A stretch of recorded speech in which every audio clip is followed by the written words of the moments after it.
തിരുവനന്തപുരം ജില്ലയിൽ കഴിഞ്ഞ 2 തെരഞ്ഞെടുപ്പിലും വലിയ മുന്നേറ്റമുണ്ടാക്കിയ പാർട്ടിയാണ് CPM. കഴിഞ്ഞ തെരഞ്ഞെടുപ്പിൽ 14-ൽ 13 സീറ്റും LDFന് സ്വന്തമാക്കാൻ കഴിഞ്ഞിട്ടുണ്ട്. ഈ തെരഞ്ഞെടുപ്പിൽ അത്രത്തോളം മുന്നേറ്റമുണ്ടാക്കാൻ LDFന് കഴിയുമോ? LDFന് കഴിയില്ല. തിരുവനന്തപുരം ജില്ലയും കൊല്ലം ജില്ലയും ആര് പിടിക്കുന്നോ അവരായിരിക്കും കേരളം ഭരിക്കുക എന്ന് പറയുന്ന ഒരു പറച്ചിലുണ്ട്. അത് ശരിയാണ്. ഇപ്പോൾ തിരുവനന്തപുരവും കൊല്ലവും നോക്കിയാൽ തിരുവനന്തപുരത്ത് ഒരു സീറ്റ് മാത്രമേ പോയിട്ടുള്ളൂ. ഇത് തിരുവനന്തപുരം പാർലമെന്റ് മണ്ഡലം തന്നെ നോക്കാം. തിരുവനന്തപുരം ജില്ലയിലെ ആ തിരുവനന്തപുരം പാർലമെന്റ് മണ്ഡലവും ആറ്റിങ്ങൽ പാർലമെന്റ് മണ്ഡലത്തിലും BJP വലിയ മുന്നേറ്റം കുറിക്കുന്ന ഇടങ്ങളാണ്. BJPയുടെ A ക്ലാസ് മണ്ഡലങ്ങളുള്ള ജില്ല കൂടിയാണ്. കഴിഞ്ഞ 2 തെരഞ്ഞെടുപ്പിൽ 3 ലക്ഷമാണ്. അതെ, ആറ്റിങ്ങലിൽ 3 ലക്ഷം വോട്ടുണ്ട്, തിരുവനന്തപുരത്ത്. ഇക്കുറി നോക്കിക്കോ, തിരുവനന്തപുരം പാർലമെന്റ് മണ്ഡലത്തിലേക്ക് നമുക്ക് വരാം. ഇതില് നമുക്ക് തിരുവനന്തപുരത്തെ 7 മണ്ഡലങ്ങൾ: നേമം, കഴക്കൂട്ടം, വട്ടിയൂർക്കാവ്, തിരുവനന്തപുരം, കാട്ടാക്കട, പാറശാല, കോവളം, നെയ്യാറ്റിൻകര. ഇതിലിപ്പോൾ കോവളത്ത് മാത്രമാണ് UDFന്റെ MLA ഉള്ളത്, ബാക്കി മുഴുവൻ LDF ആണ്. ഇതിൽ പ്രധാനമായിട്ട് 4 മണ്ഡലങ്ങൾ ഇവർക്ക് നഷ്ടപ്പെടും, LDFന് നഷ്ടപ്പെടും. ഉറപ്പായും നഷ്ടപ്പെടുന്ന മണ്ഡലങ്ങളിലേക്കാണ് നമ്മൾ പോകുന്നത്. അതിൽ നമുക്ക് ആദ്യത്തെ ഈ നേമത്തിലേക്ക് തന്നെ വരാം. നേമം 2016-ൽ BJPക്ക് കേരളത്തിൽ നിയമസഭയിലേക്ക് കൈനീട്ടം കിട്ടിയ മണ്ഡലമാണ്. 2021-ൽ അത് അവരുടെ പിടിപ്പുകേട് കൊണ്ട് തന്നെ പോവുകയും ചെയ്തു. അവിടെ പാർട്ടി ഇപ്പോൾ കൂടുതൽ ശ്രദ്ധ കേന്ദ്രീകരിക്കുന്നുണ്ട്.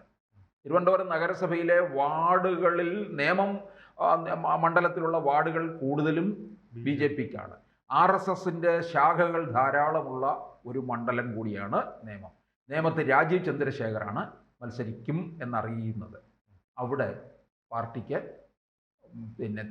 തിരിച്ചു പിടിക്കാൻ കഴിയും. 2021-ൽ ശിവൻകുട്ടി അവിടെ ജയിക്കുന്നത് 4000-നകത്തേ ഉള്ളൂ ഭൂരിപക്ഷം. ഇനിയും മുരളീധരനെ പോലുള്ളവരെ ഇനി ഇവിടെ കിട്ടത്തില്ല. മുരളീധരൻ പറഞ്ഞിട്ടുണ്ട് ഇനി ഈ പരിപാടി മതിയാക്കിയിട്ടുണ്ടെന്ന്. കാരണം തന്നെ അങ്ങോട്ടടിക്കുക ഇങ്ങോട്ടടിക്കുക എന്നുള്ളത് മാത്രം, താനിപ്പോൾ അനാഥനായിട്ട് ഇങ്ങനെ നടക്കുകയുമാണ്. അപ്പോൾ നിയമം ഇവർക്ക് സുഖമായിട്ട് പിടിക്കാൻ പറ്റും. രണ്ടാമത്തെ മണ്ഡലം നമ്മൾ BJPക്ക് കിട്ടും എന്നുറപ്പുള്ള മണ്ഡലത്തിലേക്കും LDFന് ഉറപ്പായും നഷ്ടപ്പെടുമെന്നുള്ള മണ്ഡലത്തിലേക്കാണ് പോകുന്നത്. കഴക്കൂട്ടം മണ്ഡലം. കഴക്കൂട്ടം ഏറെ നാളുകൾ കൊണ്ട് പറയുന്നതാണ് നമ്മൾ. അവിടെ 2016-ൽ മത്സരിച്ചത് V മുരളീധരനാണ്. 2021-ൽ വന്നിട്ട് ശോഭാ സുരേന്ദ്രനുമാണ്. നമുക്കറിയാമല്ലോ, ശോഭാ സുരേന്ദ്രൻ ഉഴുതു മറിച്ചിട്ടിട്ട് പോയാൽ പിന്നെ അടുത്ത വരുന്ന ഒരാൾക്ക് എളുപ്പമായിരിക്കും. മുൻകാലങ്ങളിൽ വോട്ട് വിഹിത വർധനവായിരുന്നു. ഇപ്പൊ രാജീവ് ചന്ദ്രശേഖർ പറഞ്ഞിട്ടുണ്ട് ഇനിയിപ്പോൾ ഒരു വോട്ട് വിഹിത വർധനവ് എന്നുള്ള പറച്ചിലൊന്നും ഇല്ല, അതൊക്കെ അങ്ങ് മാറ്റി വെച്ചേക്കുക. ഇനിയിപ്പോൾ നമ്മൾ ചില മണ്ഡലങ്ങൾ അങ്ങ് തീർച്ചപ്പെടുത്തി കഴിഞ്ഞാൽ അതങ്ങ് സുരേഷ് ഗോപിയുടെ ഭാഷയിൽ പറഞ്ഞ് അതങ്ങ് എടുത്തുകൊണ്ട് പോകും എന്നുള്ള രീതിയിലാണ്. അപ്പോൾ കഴക്കൂട്ടത്ത് UDF പിന്നിലായിരുന്നു. അവിടെ ഇപ്പോൾ കടകംപള്ളി സുരേന്ദ്രനാണ് MLA. അത് കടകംപള്ളി സുരേന്ദ്രനെ ഇനിയും മത്സരിപ്പിക്കാൻ സാധ്യതയില്ല. 2 തവണ കഴിഞ്ഞു. പിന്നെ കടകംപള്ളിയെക്കുറിച്ച് നിരവധി ആക്ഷേപങ്ങളും അതെ പരാതിയും മന്ത്രിയുമായിരുന്നു. 2016-ൽ ദേവസ്വം വകുപ്പ് മന്ത്രിയൊക്കെ ആയിട്ടിരുന്നു. അപ്പോൾ കഴക്കൂട്ടത്ത് V മുരളീധരൻ മത്സരിക്കും എന്നാണ് അറിയുന്നത്. അത് വിജയസാധ്യത ഉറപ്പായിട്ടുള്ള മണ്ഡലമാണ്. അപ്പോൾ പ്രഗത്ഭരുടെ നിര തന്നെയാണ് തിരുവനന്തപുരം നഗരത്തിൽ വരുന്നത്. പിന്നീട് നമുക്ക് വരാൻ പോകുന്നത് വട്ടിയൂർക്കാവിലാണ്. വട്ടിയൂർക്കാവാണ് ഏറ്റവും പ്രധാനം. മുമ്പ് കുമ്മനം രാജശേഖരൻ വിജയത്തോടടുത്തു എന്ന് കരുതിയ മണ്ഡലമാണ്.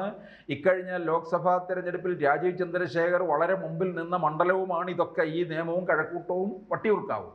വട്ടിയൂർക്കാവില് മുരളീധരന് വലിയ ബന്ധമുണ്ടായിരുന്നത് മുരളീധരന്. പക്ഷേ 2019-ലെ ലോക്സഭാ തെരഞ്ഞെടുപ്പിൽ അങ്ങോട്ടേക്ക് പോയി, വടകരയ്ക്ക് പോയി. പിന്നീട് ഉപതെരഞ്ഞെടുപ്പിൽ VK പ്രശാന്ത് വന്നു. പിന്നീടും 21-ലും തുടർ വിജയമായി. പക്ഷേ VK പ്രശാന്തിനെ കഴക്കൂട്ടത്തേക്ക് CPM കൊണ്ടുപോകും എന്നാണ് അറിയുന്നത്. കാരണം ഇവിടെ നിന്ന് കഴിഞ്ഞാൽ പരാജയം ഉണ്ടാകും. പ്രശാന്തിൻ്റെ കഴിവുകളല്ല, കാരണം അതിനേക്കാൾ വലുതായിട്ട് BJP അങ്ങ് വളർന്നു പോയി. VK പ്രശാന്ത് നല്ല MLA ഒക്കെയാണ്. തിരുവനന്തപുരം നഗരസഭയുടെ മേയറും ഒക്കെ ആയിരുന്നു. മേയർ ബ്രോ എന്ന വിശേഷണം ഒക്കെ ഉണ്ടായിരുന്നു. അല്ല, പക്ഷെ കഴിഞ്ഞ നിയമസഭാ തെരഞ്ഞെടുപ്പ് നോക്കുമ്പോൾ 20,000-ലധികം അടുത്ത് വോട്ടുണ്ട് അദ്ദേഹം. വോട്ടുണ്ട്. വലിയ വർധനവല്ലേ? അതെ, വർധനവുണ്ട്. പക്ഷേ ഇത്തവണ BJP-യുടെ ആ മുന്നേറ്റം കണ്ടിട്ടാണ് CPM ഇങ്ങനെ തീർച്ചപ്പെടുത്തുന്നത്. അപ്പോൾ വട്ടിയൂർക്കാവിലെ പിന്നെ പത്മജ വേണുഗോപാൽ മത്സരിക്കും എന്നാണ് അറിയുന്നത്. വട്ടിയൂർക്കാവിൽ പക്ഷേ 3 പേരുകൾ നിൽക്കുന്നുണ്ട്. അതിലിപ്പോൾ ഒന്ന് നമ്മൾ പറഞ്ഞു പത്മജ, അതുപോലെ രണ്ടാം സ്ഥാനം നടനും BJP നേതാവുമായ കൃഷ്ണകുമാറിൻ്റെ പേര് പറയുന്നുണ്ട്. പിന്നീട് പറയുന്നത് പിന്നെ ശ്രീലേഖ IPS, നായർ വോട്ടുകളുള്ള ഇടം കൂടിയാണ് കൂടുതലായിട്ട്.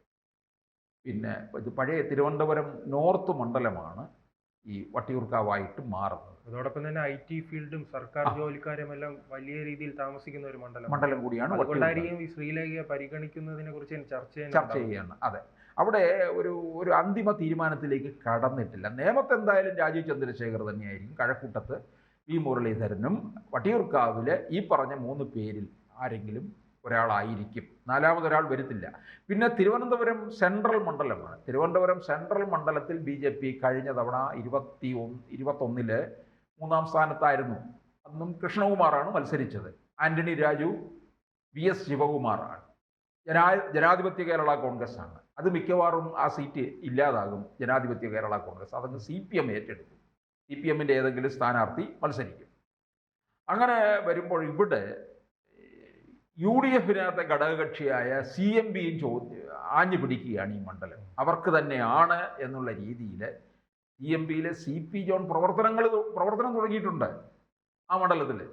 CMB-യെ ഒരിക്കലും തള്ളിക്കളയില്ല എന്ന് VD സതീശനും സാദിഖ് അലി തങ്ങളും ഈയിടയ്ക്ക് CMB-യുടെ 40-ാം വാർഷികം ആഘോഷിച്ചപ്പോൾ പറഞ്ഞു അവർക്ക് അർഹമായ പ്രാതിനിധ്യം കൊടുക്കും. ഈ UDF അധികാരത്തിൽ വരികയാണ്, CP ജോൺ വിജയിക്കുകയാണെന്നുണ്ടെങ്കിൽ CP ഒരു മന്ത്രി കൂടിയാണ്. അപ്പോൾ തിരുവനന്തപുരം സെൻട്രലിലെ BJP ഒന്ന് പൊരുതും. പക്ഷെ അത് നമുക്ക് ഉറപ്പ് പറയാറായിട്ടില്ല. അത് ഇപ്പോഴത്തെ ഒരു ഭരണവിരുദ്ധ തരംഗം നിൽക്കുന്നത് കൊണ്ടും ലത്തീൻ കത്തോലിക്ക സഭയുടെ വോട്ടും അവിടെ നിർണായകമാണ്. അവിടെ ആന്റണി രാജുവിന് എന്തായാലും ഈ ലത്തീൻ വിഭാഗത്തിൽ നിന്ന് നല്ല എതിർപ്പും നേരിട്ടുകൊണ്ടിരിക്കുകയാണ്. മന്ത്രി എന്നുള്ള രീതിയിലൊന്നും വലിയ വിജയം കൊയ്യാനൊന്നും അദ്ദേഹത്തിന് സാധിച്ചില്ല. അതൊക്കെ പിന്നെ പലതരത്തിലുള്ള പ്രതികൂല ഘടകങ്ങളുമാണ്. അപ്പൊ ഈ 3 മണ്ഡലം KSRTC-യുമായി ബന്ധപ്പെട്ട് എന്നും വിവാദങ്ങളായിരുന്നു. അത് വെച്ച് നോക്കുമ്പോൾ ഇപ്പൊ ഗണേഷിന്റെ കയ്യിൽ കിട്ടിയപ്പോൾ കുറച്ച് മെച്ചമാണ്. അത് ഗണേഷിനും മാറിക്കൊടുക്കാൻ തന്നെ മടി കാണിച്ച ആൾ കൂടിയാണ്. അപ്പോൾ ഈ 3 മണ്ഡലങ്ങളിൽ കൃത്യമായിട്ട് BJP-ക്ക് നല്ല സ്ഥാനാർത്ഥി എന്ന് ചോദിച്ചാൽ ഇപ്പോൾ തീർച്ചപ്പെടുത്തിയിരിക്കുന്ന സ്ഥാനാർത്ഥികൾ തന്നെ കൂടുതൽ ശ്രദ്ധ കേന്ദ്രീകരിക്കുക, ഒരുമയോടുകൂടി മുമ്പോട്ട് പോവുകയാണെന്നുണ്ടെങ്കിൽ തിരുവനന്തപുരം പാർലമെന്റ് മണ്ഡലത്തിൽ നിന്ന് ഈ 3 സീറ്റും നേടിയെടുക്കാൻ കഴിയും എന്നുള്ളത് ഉറപ്പാണ്. ഇനി നമുക്ക് അടുത്ത ഓരോരോ പാർലമെന്റ് മണ്ഡലങ്ങളിലേക്കും ഈ വീഡിയോയുടെ തുടർന്നുള്ള എപ്പിസോഡിൽ പോകാം. കൂടുതൽ വാർത്തകളും വിശേഷങ്ങളും നിങ്ങളിലേക്ക് എത്താൻ ABC മലയാളം സബ്സ്ക്രൈബ് ചെയ്യുക, ബെൽ ബട്ടണും അമർത്തുക.